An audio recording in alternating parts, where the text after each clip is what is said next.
जी LOP साहब। बहुत मेहरबानी स्पीकर साहब। जिस मसले वास्ते सर मैं ਤੁਹਾਡੇ ਸਾਹਮਣੇ ਜਾਂ ਹਾਊਸ ਸਾਹਮਣੇ ਗੱਲ ਪੇਸ਼ ਕਰਨ ਲੱਗਾ, ਇਹ ਅਗਨੀਪਥ ਤੁਹਾਨੂੰ ਪਤਾ ਹੈ ਪਿਛਲੇ ਦਿਨਾਂ 'ਚ ਗਵਰਨਮੈਂਟ ਆਫ ਇੰਡੀਆ ਨੇ ਇੱਕ ਨਵੀਂ ਸਕੀਮ ਲੈ ਕੇ ਆਂਦੀ, ਪਤਾ ਨਹੀਂ ਕੀ ਸੋਚ ਸਮਝ ਕੇ ਲਿਆਂਦੀ, ਬਟ ਅਨਫੋਰਚੂਨੇਟਲੀ ਮੈਂ ਸਮਝਣਾ ਸਾਰੇ ਦੇਸ਼ ਦੇ ਨੌਜਵਾਨਾਂ ਦੀ ਸੋਚ ਦੇ ਖਿਲਾਫ ਹੈ। ਬਟ ਪ੍ਰਾਇਮਰੀਲੀ ਪੰਜਾਬ ਸੂਬਾ ਜਿਹੜਾ ਇੱਕ ਵਕਤ ਸੀ ਅੰਗਰੇਜ਼ਾਂ ਦੇ ਟਾਈਮ ਜਾਂ ਜਦੋਂ ਦੇਸ਼ ਆਜ਼ਾਦ ਹੋਇਆ ਸੀ, ਤਕਰੀਬਨ 20% ਹਿੰਦੁਸਤਾਨ ਦੀਆਂ ਆਰਮਡ ਫੋਰਸਿਸ ਜਿਹੜੀਆਂ ਸੀ, ਪੰਜਾਬ ਦੇ ਨੌਜਵਾਨ ਵੀਰ ਸਾਡੇ ਜਿਹੜੇ ਨੇ, ਭਾਵੇਂ ਆਰਮੀ ਹੋਏ, ਫੋਰਸ ਹੋਏ ਜਾਂ ਨੇਵੀ ਹੋਏ, ਜਾਂਦੇ ਸੀ। ਆਹਿਸਤਾ ਆਹਿਸਤਾ ਮਗਰੋਂ ਸਰਕਾਰਾਂ ਨੇ ਪਾਲਿਸੀਜ਼ ਬਦਲੀਆਂ, ਪਾਪੂਲੇਸ਼ਨ ਬੇਸਡ ਕਰ ਦਿੱਤਾ, ਤੇ ਅੱਜ ਸਾਡੀ ਜਿਹੜੀ ਭਰਤੀ ਹੈ ਆਰਮਡ ਫੋਰਸਿਸ ਸਰ 7.8%। ਬਟ ਆਹ ਜਿਹੜੀ ਹੁਣ ਪਾਲਿਸੀ ਲੈ ਕੇ ਆ ਰਹੇ, ਇਸ ਪਾਲਿਸੀ ਦੇ ਨਾਲ ਚੀਫ ਮਿਨਿਸਟਰ ਸਾਹਿਬ ਇਹ ਗਿਣਤੀ ਘਟ ਕੇ 2.3 ਰਹਿ ਜਾਣੀ। ਮੇਰੀ ਗੁਜ਼ਾਰਿਸ਼ ਹੈ ਸੀ ਕਿ ਇਹ ਚੀਜ਼ ਜਿਹੜੀ ਹੈ ਇੱਕ ਜੁਆਇੰਟ ਰੈਜ਼ੋਲੂਸ਼ਨ, ਤੁਸੀਂ ਵੀ ਯੈਸ ਕੀਤੀ ਹੈ, ਮੈਂ ਵੀ ਤੁਹਾਨੂੰ ਚਿੱਠੀ ਲਿਖੀ ਹੈ 20 ਜੂਨ ਦੀ, ਜਵਾਬ ਤੇ ਮੈਨੂੰ ਆਇਆ ਨਹੀਂ, ਬਟ ਮੈਂ ਤੁਹਾਨੂੰ ਇੱਕ ਰਾਏ ਦੇਣੀ ਹੈ। ਸਾਰੀਆਂ ਪੋਲੀਟੀਕਲ ਜਮਾਤਾਂ, ਮੇਰਾ ਖਿਆਲ ਕੋਈ ਵੀ ਪੰਜਾਬ ਦੇ ਇੰਟਰਸਟ ਦੇ ਖਿਲਾਫ ਕੋਈ ਇਹੋ ਜਿਹੀ ਪਾਰਟੀ ਨਹੀਂ ਜਿਹੜੀ ਉਸ ਰੈਜ਼ੋਲੂਸ਼ਨ ਦਾ ਹਿੱਸਾ ਨਹੀਂ ਬਣਨਾ ਚਾਹੇਗੀ।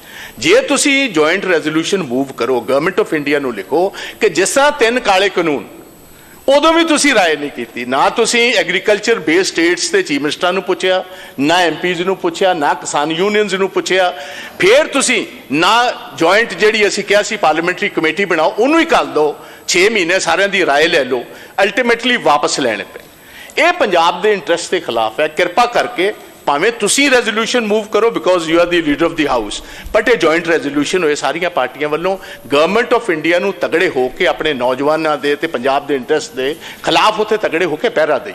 ਵੇਖੋ ਜਿਹੜੀ ਸਾਡੀਆਂ ਟ੍ਰੈਡੀਸ਼ਨਸ ਨੇ ਮਾਨ ਸਾਹਿਬ, ਸਾਡਾ ਰੈਜੀਮੈਂਟਲ ਸਿਸਟਮ ਜਿਹੜਾ ਓਲਡੈਸਟ regiment of Indian ਆਰਮੀਜ਼ the Punjab regiment, ਸਾਰਿਆਂ ਨਾਲੋਂ highly decorated is the Sikh regiment. ਸਾਡੀ ਸਿੱਖ LI ਵਰਲਡ ਵਾਰ ਭਾਵੇਂ ਪਹਿਲੀ ਹੋਏ, 2 ਹੋਏ, ਸਾਰੀਆਂ ਹਿੰਦੁਸਤਾਨ ਦੀਆਂ ਲੜਾਈਆਂ ਭਾਵੇਂ 62 ਦੀਆਂ, 71 ਦੀਆਂ ਹੋਣ, ਜਾਂ ਜਦੋਂ ਵੀ ਦੇਸ਼ ਨੂੰ ਲੋੜ ਪਈ ਹੈ, ਹਮੇਸ਼ਾ ਪੰਜਾਬ ਨੇ ਅੱਗੇ ਹੋ ਕੇ ਆਪਣੀਆਂ ਦੇਸ਼ ਵਾਸਤੇ ਕੁਰਬਾਨੀਆਂ ਦਿੱਤੀਆਂ ਨੇ। ਸੋ ਮੈਂ ਚਾਹਾਂਗਾ ਕਿ ਕਾਈਂਡਲੀ ਹਾਊਸ ਤੋਂ ਪਹਿਲੇ ਐਸੀ ਸੈਸ਼ਨ ਦੇ ਵਿੱਚ ਚੀਫ ਮਿਨਿਸਟਰ ਸਾਹਿਬ ਤੁਸੀਂ ਇਹ ਰੈਜ਼ੋਲੂਸ਼ਨ ਲਿਆਓ, ਬਟ ਜੁਆਇੰਟ ਹੋਣਾ ਚਾਹੀਦਾ, ਕੱਲੀ ਤੁਹਾਡੀ ਜਮਾਤ ਵੱਲੋਂ ਨਹੀਂ ਹੋਣਾ ਚਾਹੀਦਾ, ਬਿਕੋਜ਼ ਸਾਰੇ ਅਸੀਂ ਸਹਿਮਤ ਹਾਂ ਇਸ ਗੱਲ ਦੇ ਨਾਲ। ਤਾਂ ਇਹ ਮੇਰੀ ਰਿਕੁਐਸਟ ਤੁਹਾਨੂੰ। ਮਾਨਯੋਗ ਮੁੱਖ ਮੰਤਰੀ ਸਾਹਿਬ। LOP ਸਾਹਿਬ, ਬਹੁਤ ਭਾਵਨਾਤਮਕ ਮੁੱਦਾ ਹੈ ਇਹ, ਕਿਉਂਕਿ ਜਦੋਂ ਇਹ ਸੋਚਦੇ ਹਾਂ ਕਿ 17 ਸਾਲ ਦਾ ਬੱਚਾ ਜਾਊਗਾ ਤੇ 21 ਸਾਲ ਦਾ ਸਾਬਕਾ ਬਣ ਕੇ ਆ ਜਾਊਗਾ, ਹਜੇ ਉਹਦਾ ਵਿਆਹ ਵੀ ਨਹੀਂ ਹੋਇਆ ਹੋਣਾ 21 ਸਾਲ ਦੀ ਉਮਰ 'ਚ, ਉਹ ਬਲਕਿ ਉਹ ਸਾਬਕਾ ਵੀ ਨਹੀਂ ਲਿਖ ਸਕਦਾ, ਇਸ ਰੂਲ ਮੁਤਾਬਕ ਉਹ ਸਾਬਕਾ ਵੀ ਨਹੀਂ ਲਿਖ ਸਕਦਾ।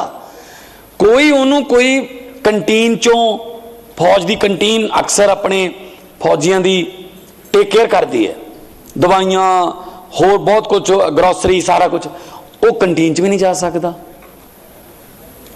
17 ਸਾਲ ਦਾ ਜਾਊਗਾ, 17.5 ਸਾਲ ਦਾ 3 ਮਹੀਨੇ ਦੀ ਟ੍ਰੇਨਿੰਗ ਹੋਊਗੀ, 21 ਸਾਲ ਦਾ ਸਾਬਕਾ ਬਣ ਕੇ ਆ ਜਾਊਗਾ। ਮੈਂ ਇਸ ਕਾਨੂੰਨ ਦੇ ਸਖਤ ਖਿਲਾਫ ਹਾਂ। ਸਾਡੇ ਦੇਸ਼ ਭਗਤ ਮੁੰਡੇ ਬਹੁਤ ਹੀ ਮਾੜੇ ਹਾਲਾਤਾਂ 'ਚ ਟ੍ਰੇਨਿੰਗ ਕਰਕੇ ਟੈਸਟ ਪਾਸ ਕਰ ਲੈਂਦੇ ਨੇ। ਕਾਹਦੇ ਵਾਸਤੇ? ਕਿ 3 ਸਾਲ ਵਾਸਤੇ, 2 ਸਾਲ ਵਾਸਤੇ। 35 ਹੁਣ 35 ਸਾਲ ਦੀ ਹੈ, 35 ਤੇ ਰਿਟਾਇਰਮੈਂਟ, ਪਰ 35 ਤੋਂ ਬਾਅਦ ਵੀ ਉਹ ਕਿਤੇ ਨਾ ਕਿਤੇ ਕੋਈ ਬੈਂਕ 'ਚ ਕਿਤੇ ਲੱਗ ਜਾਂਦੇ। ਮੈਨੂੰ ਨਹੀਂ ਲੱਗਦਾ ਕਿ 2 ਮਹੀਨਿਆਂ ਦੀ ਟ੍ਰੇਨਿੰਗ ਜਿਹੜੀ ਹੈ ਉਹ ਉਹਨਾਂ ਨੂੰ ਉਹ ਤੋਂ ਬਾਅਦ ਵੀ ਕਿਤੇ ਕੰਮ ਦਵਾਊਗੀ। ਬੜੀ ਸ਼ਰਮਨਾਕ ਗੱਲ ਸੀ ਸਪੀਕਰ ਸਾਹਿਬ, BJP ਦੇ अश्विनी जी बैठे हैं, कि जो कैलाश विजयवर्गीय ने कहा उनको हम अपने बीजेपी के ऑफिस में सिक्योरिटी गार्ड रख लेंगे। पहला कहते सी पकौड़े तलो, हुण कहंदे साडे सिक्योरिटी गार्ड बन जाओ। This is shameful.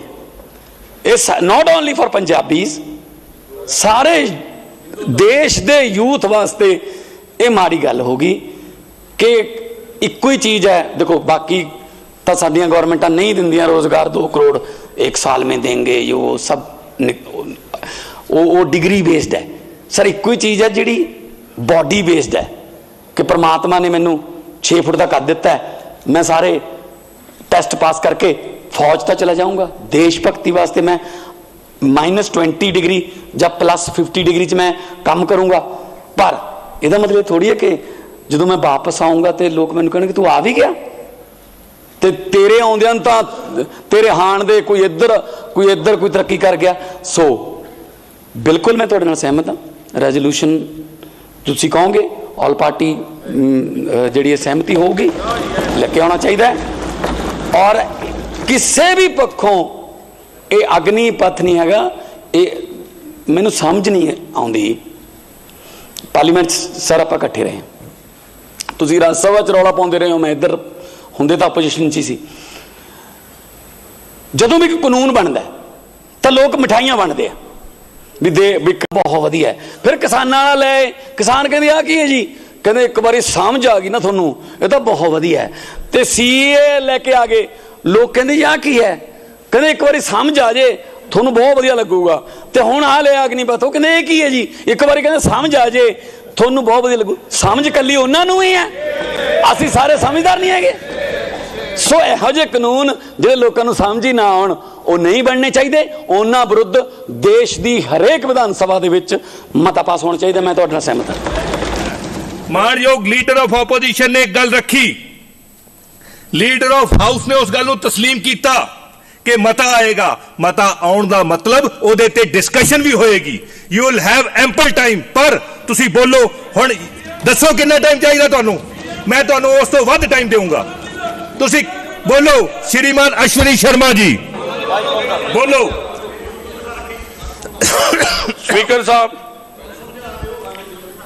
ਸਪੀਕਰ ਸਾਹਿਬ ਤੁਹਾਡੀ ਆਗਿਆ ਦੇ ਨਾਲ ਲੀਡਰ ਆਫ ਆਪੋਜੀਸ਼ਨ ਨੇ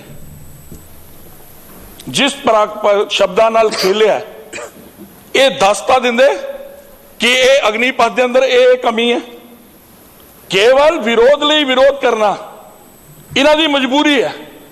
ਇਹਨਾਂ ਦੇ ਧਿਆਨ 'ਚ 24 ਹੈ। ਇਹਨਾਂ ਨੂੰ ਪਤਾ ਕਿ ਅਗਰ ਇੱਕ ਸਕੀਮ ਠੀਕ ਨਾਲ ਚੱਲ ਗਈ ਤੇ 29 ਵੀ ਗਿਆ। ਕਾਰਨ ਸੁਣੋ ਧਿਆਨ ਨਾਲ, ਜਰਾ ਇੱਕ ਵਾਰੀ ਸੁਣ ਲੈਣਾ।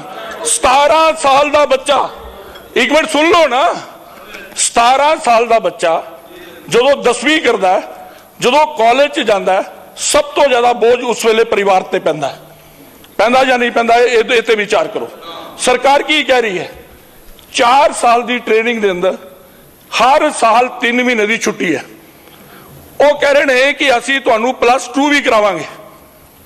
+2 ਵੀ ਕਰਵਾਏਗੀ। +2 ਦੇ ਨਾਲ ਜਿਤਨੇ ਸਕਿੱਲ ਦੇ ਦੂਸਰੇ ਅਦਾਰੇ ਨੇ ਉਹਦੇ 'ਚ ਟ੍ਰੇਨਡ ਕਰੇਗੀ ਔਰ ਆਪਣੇ ਕੋਲੋਂ ਪੈਸਾ ਦੇਗੀ। ਮਾਤਾ ਪਿਤਾ ਦੀ ਜ਼ਿੰਮੇਵਾਰੀ ਨੂੰ ਸਰਕਾਰ ਚੁੱਕ ਰਹੀ ਹੈ। ਔਰ ਉਸ ਤੋਂ ਬਾਅਦ ਜਦੋਂ ਟ੍ਰੇਨਿੰਗ ਸਮਾਪਤ ਹੋਏਗੀ 25% ਬੱਚੇ ਜਿਹੜੇ ਸਿੱਧਾ ਫੌਜ 'ਚ ਜਾਣਗੇ। ਉਹਦੇ ਇਲਾਵਾ ਜਿਹੜੇ ਅਲੱਗ-ਅਲੱਗ ਸਕਿੱਲ ਦੇ ਅਦਾਰੇ ਨੇ ਉਹਦੇ 'ਚ ਜਾਣਗੇ। ਨੇਵੀ ਉਹਨਾਂ ਨੂੰ ਅਲੱਗ ਲਏਗੀ। ਉਹਨਾਂ ਦੇ ਕੋਲ ਇੱਕ ਅਫਸਰ ਆਇਆ ਸਵਾਵਲੰਬੀ ਬਣਨ ਦਾ। ਮੈਨੂੰ ਦੱਸੋ 21 ਸਾਲ ਦਾ ਕਿਹੜਾ ਬੱਚਾ ਹੈ ਜਿਹਦੇ ਹੱਥ ਦੇ ਅੰਦਰ 47 ਲੱਖ ਰੁਪਏ ਆ ਜੇ? ਉਹਦੇ ਲਈ ਆਯਾਮ ਖੁੱਲੇ ਨੇ। ਉਹਦੇ ਲਈ ਟੋਟਲ ਬਣਾਓ ਉਹਦਾ 21 ਲੱਖ। ਅਰੇ ਆਪ ਉਹਨੂੰ ਟੋਟਲ ਕਰ ਲਓ ਭੈਣ ਜੀ, ਮੈਂ ਤੁਹਾਡੇ ਨਾਲ ਨਹੀਂ, ਮੈਂ ਚੇਅਰ ਨਾਲ ਬੋਲ। ਅਰੇ ਟੋਟਲ ਜੋੜੋ, ਟੋਟਲ ਮੈਨੂੰ ਲੱਗਦਾ ਕਿ ਤੁਹਾਡੀ ਟੋਟਲ ਜੋੜੋ। ਉਹਨਾਂ ਨੂੰ ਜਿਹੜੀ ਪਹਿਲੇ ਸਾਲ ਤਨਖਾਹ ਆ, ਦੂਸਰੇ ਸਾਲ, ਤੀਸਰੇ ਸਾਲ, ਮਾਮਲਾ ਕਿੰਨਾ? 3 ਸਾਲ ਦਾ। 1 ਸਾਲ ਛੁੱਟੀ ਹੈ। ਉਹ ਆਦਮੀ ਆਰਮੀ ਦੇ ਅੰਦਰ ਜਿਤਨੇ ਸੈਂਟਰ ਨੇ, ਕੋਈ ਇਲੈਕਟ੍ਰੋਨਿਕਸ ਦੇ ਅੰਦਰ ਟ੍ਰੇਨਿੰਗ ਕਰੇਗਾ, ਕੋਈ ਕਿਸੇ ਅੰਦਰ। ਮੈਨੂੰ ਦੱਸੋ ਕਿਹੜਾ ਬੱਚਾ ਜਿਹਦੀ ਜੇਬ ਦੇ ਅੰਦਰ 21 ਸਾਲ ਦੇ ਅੰਦਰ ਇਹ ਪੈਸੇ ਆ ਜਾਣ? 24 ਸਾਲ 'ਚ ਤਾਂ BA ਹੁੰਦੀ ਹੈ। 24 ਸਾਲ 'ਚ ਤਾਂ BA ਹੁੰਦੀ ਹੈ। ਲਓ ਫਿਰ 24 ਸਾਲ 'ਚ BA ਹੁੰਦੀ ਹੈ। ਇਸ ਕਰਕੇ ਹਾਊਸ ਨੂੰ ਗੁੰਮਰਾਹ ਨਾ ਕਰੋ। ਠੀਕ ਹੈ, ਪੰਜਾਬ ਦੀਆਂ ਗੱਲਾਂ ਕਰੋ।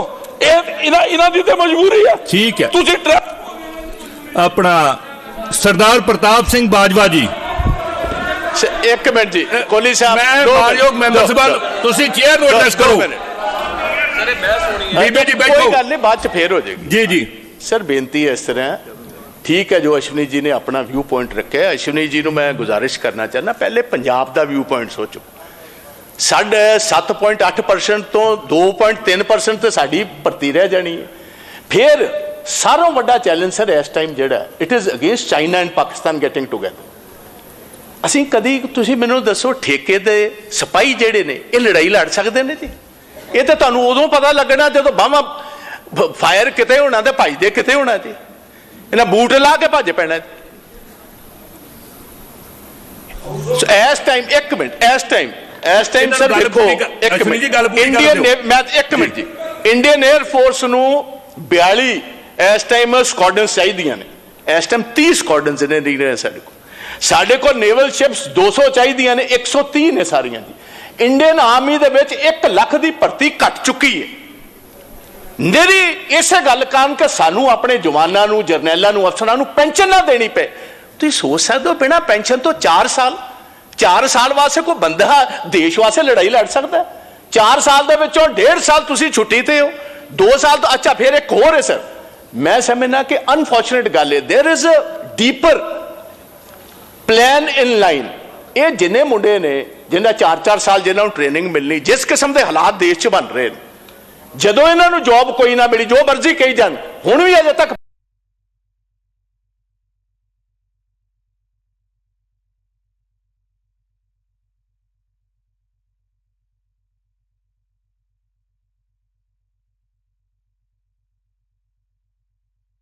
ਬੈਠੇ ਲੋਕ ਜਿਹੜੇ ਨੇ ਅੱਜ ਫਰੌਤੀਆਂ ਦਾ ਕੰਮ ਚੱਲਦਾ, they would be the easiest prey.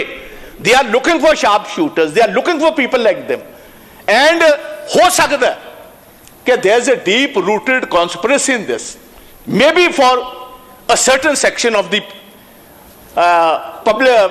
certain section of Indians over here. ਇਹ ਬਹੁਤ ਸੋਚੀ ਸਮਝੀ ਇਹ ਅਜੇ ਗੱਲ ਬਿਲਕੁਲ ਜੋ ਚੀਫ ਮਿਨਿਸਟਰ ਸਾਹਿਬ ਨੇ ਗੱਲ ਕਹੀ।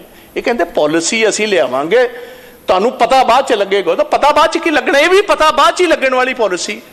ਇਹ ਤੇ ਚਾਂਦੇ ਸਾਲ ਟੱਪ ਗਏ, ਫਿਰ ਆਪਾਂ ਨੂੰ ਪਤਾ ਲੱਗਣਾ ਕਿ ਇਹ ਭਰਤੀ ਕੀਤੀ ਕਿਹੜੀ ਗਈ ਹੈ, ਕਿਸ ਸੈਕਸ਼ਨ ਦੇ ਹੱਕ ਚ ਕੀਤੀ ਗਈ, ਕਿਸ ਸੈਕਸ਼ਨ ਦੇ ਖਿਲਾਫ ਕੀਤੀ ਗਈ। And states like Jammu Kashmir and Punjab have to be very careful ਇਸ ਕਿਸਮ ਦੀ ਪਾਲਿਸੀਜ਼ ਦੇ ਕਾਰਨ। ਇਸੇ ਗੱਲ ਕਾਰਨ ਮੈਂ ਕਹਿ ਰਿਹਾ ਜੁਆਇੰਟ ਰੈਜ਼ੋਲੂਸ਼ਨ ਲੈ ਕੇ ਆਓ, ਸਾਰੇ ਦੇਸ਼ ਨੂੰ ਸਮਝ ਆਣੀ ਚਾਹੀਦੀ, ਦੁਨੀਆ ਭਰ ਚ ਸਮਝ ਆਣੀ ਚਾਹੀਦੀ। There is a deeper conspiracy to it. ठीक है बाजवा जी, थैंक यू। मैं अश्विनी जी शर्मा जी, मेरी एक बेनती सुन लो, मेरी एक बेनती सुन लो। बड़ा महत्वपूर्ण मुद्दा है। ਇਹਦੇ ਤੇ ਲੀਡਰ ਆਫ ਹਾਊਸ ਨੇ ਤੁਹਾਨੂੰ ਐਸ਼ੋਰ ਕਰਤਾ ਕਿ ਮਤਾ ਆਏਗਾ। You will have ample time. ਮੈਂ ਤੁਹਾਨੂੰ ਤੁਹਾਡੇ ਬਣਦੇ ਟਾਈਮ ਨਾਲ 3 ਗੁਣਾ ਵੱਧ ਟਾਈਮ ਦੇਵਾਂਗਾ। ਇਹ ਹਾਊਸ ਦੇ ਵਿੱਚ ਪ੍ਰੋਮਿਸ ਕਰ ਰਿਹਾ ਤੁਹਾਨੂੰ। Yes, you will get triple time. ਪਰ ਹਾਊਸ ਕਿਸੇ ਕਾਇਦੇ ਨਾਲ ਚੱਲਦਾ।